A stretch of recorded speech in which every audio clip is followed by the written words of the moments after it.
Hey, Joe Walsh here. Hey, come on, Alabama. Come on, Bama. Roll Tide. Send Roy Moore to D.C. Let's get her done today. We'll talk about it when Freedom returns at 5.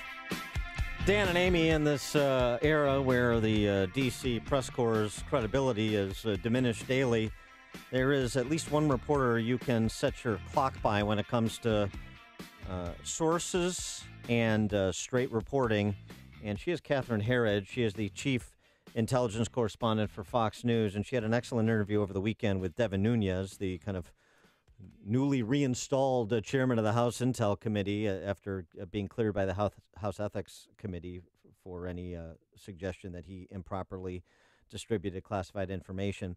And one of the questions Nunes asked, basically about the FBI's performance at present, is who watches the Watchmen? And that seems to be the operative question inside the Beltway, one of them at least. And we're pleased to be joined now by Catherine Herridge with more on this. Catherine, thanks so much. We appreciate it.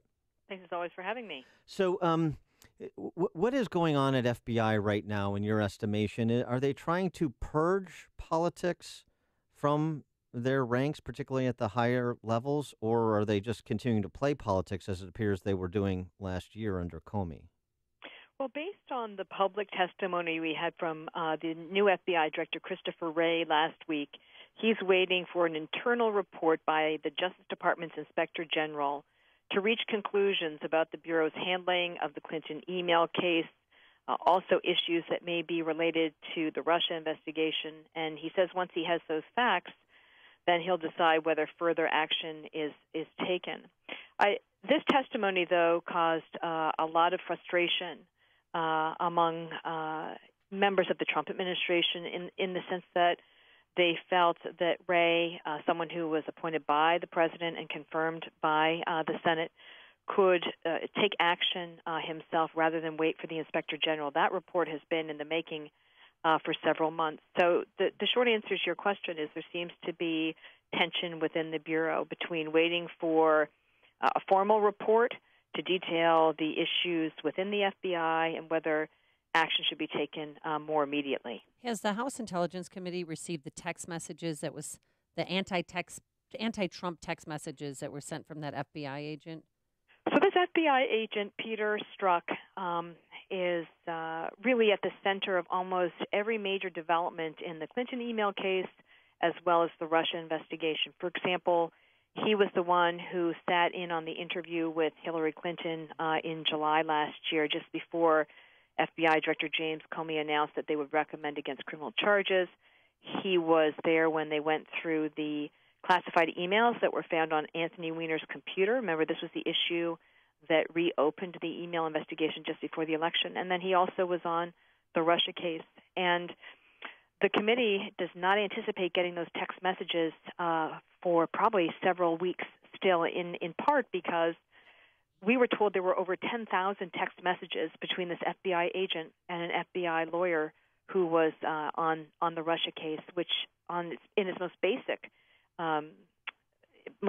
question is how the two of them were really able to effectively do their jobs when they were sending in excess of 10,000 text messages between themselves. So investigators or employees within the FBI and Justice Department have to go through the text. They have to figure out what is really related to any indication of political bias, and they've got to take out texts about their kids, texts of a sexual nature, and all the rest of it. So it's going to be some time, probably still, before they see those records. And speaking of the Justice Department, Bruce Orr, high-ranking Justice Department attorney, demoted from one of his two posts after Fox News reported that Orr's wife had worked through last fall for Fusion GPS, the company that produced the Trump dossier.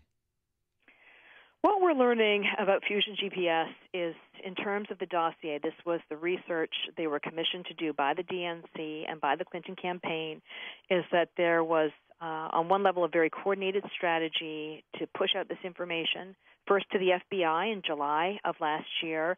Then there were organized briefings with major media outlets about the contents of the dossier last fall, though virtually none of them wrote about it at the time. And then we reported last night on Fox about this chain with Senator John McCain. He got the dossier, too, according to British court records, from Fusion GPS. and then provided it to the FBI, so to almost kind of backstop the process, if you see what I'm saying, right? So there's several different, they were kind of flooding the zone with information about the dossier.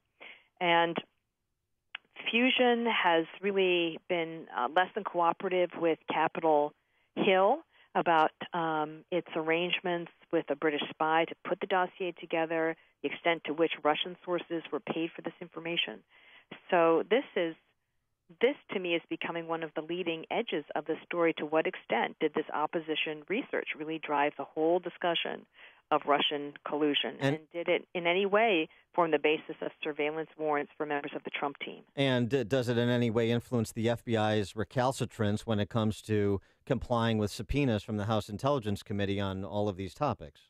Well, we were expecting, and it may still happen, but it seems very unlikely, the Deputy Director of the FBI, Andrew McCabe, to testify behind closed doors before the House Intelligence Committee today, and that was on the books for today. Then late yesterday, the FBI came back to the committee and said that there was a scheduling conflict and he would not be available. But there have been scheduling conflicts over this testimony for several weeks. So he's either got a very busy schedule or schedules that are not very competent, or there's a real reluctance to come to the Hill to testify.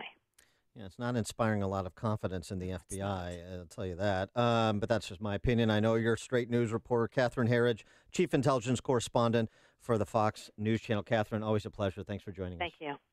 And she joined us on our turnkey.pro answer line. The more you listen.